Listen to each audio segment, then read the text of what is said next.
Le président de Solidarité africaine pour la démocratie et l'indépendance, Sadi, Dr.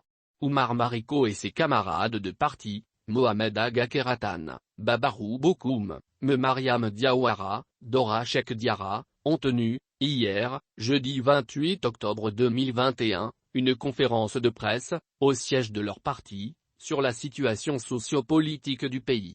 L'insécurité, les assises nationales prévues en fin décembre, l'organe unique de gestion des élections et la prolongation de la transition étaient entre autres sujets abordés durant plus de 2 tours d'horloge par les premiers responsables du parti Sadi. Concernant les assises nationales, selon les responsables du parti Sadi, les assises annoncées obéissent à d'autres motivations qui sont entre autres, payer aux autres membres du clan la rançon de la lutte contre IPK comme si le Mali était devenu un butin dont chacun prend sa part, obtenir astucieusement la prolongation de la transition afin de s'enrichir et d'installer en fin de course un président sorti de leur rang, qui ne sera pas élu dans la transparence, justifier la dilapidation de plus de 2 milliards qui peuvent être à autres fins utiles, vouloir recouvrer une légitimité perdue, pourtant acquise de l'insurrection populaire contre le régime IPK, stoppée par l'action militaire du 18 août 2020.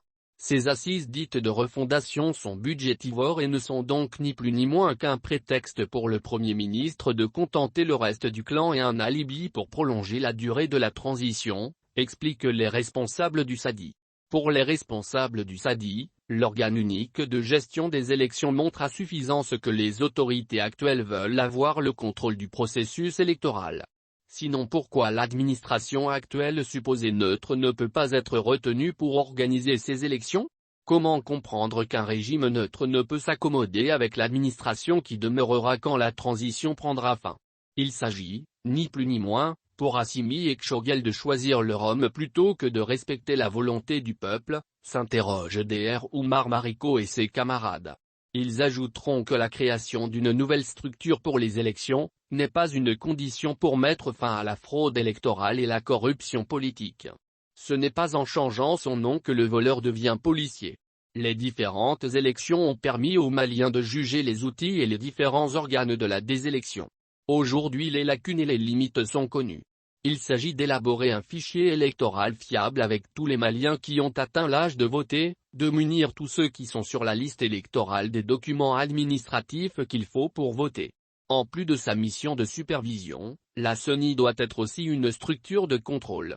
La justice doit cesser d'être un simple arbitre, elle doit être responsabilisée quant au respect strict de la réglementation en vigueur en matière d'élection, selon les responsables du Sadi. Ce projet de créer un organe unique de gestion des élections, estime-t-il, est en réalité un autre coup contre l'État-nation pour la simple raison qu'il va retirer notre pays sa souveraineté sur l'organisation des élections, en reléguant au second plan l'administration publique par une structure supra-étatique. Les Maliens doivent comprendre que c'est la mise en place d'une usine de fabrication de présidents, députés... qui est programmée par le système qui a fait le malheur et la misère de notre peuple depuis des années. Ce système qui est aujourd'hui sur le plan politique cherche à se maintenir au pouvoir à travers des astuces comme l'organe unique de gestion des élections. Concernant la prolongation de la transition, les responsables du parti Sadi ont rappelé que c'est le CNSP qui a négocié les 18 mois avec la CEDEAO marginalisant les forces politiques et qu'après le deuxième coup d'État, c'est le colonel Assimi Goïta qui a rassuré la communauté internationale que le Mali respectera tous ses engagements. Et lors de la dernière rencontre avec le comité de suivi de la transition, des voix autorisées du MSRFP ont rassuré quant au respect du délai de la transition. Selon les responsables du parti Sadi, la vraie question est la satisfaction des doléances populaires qui sont entre autres le respect des lois, la sécurisation du pays, le retour de la paix et de la cohésion partout au Mali, le droit au peuple de choisir ses propres dirigeants. Malheureusement, explique-t-il, l'équipe qui gère la transition tarde à donner des résultats probants par rapport à ces préoccupations du peuple.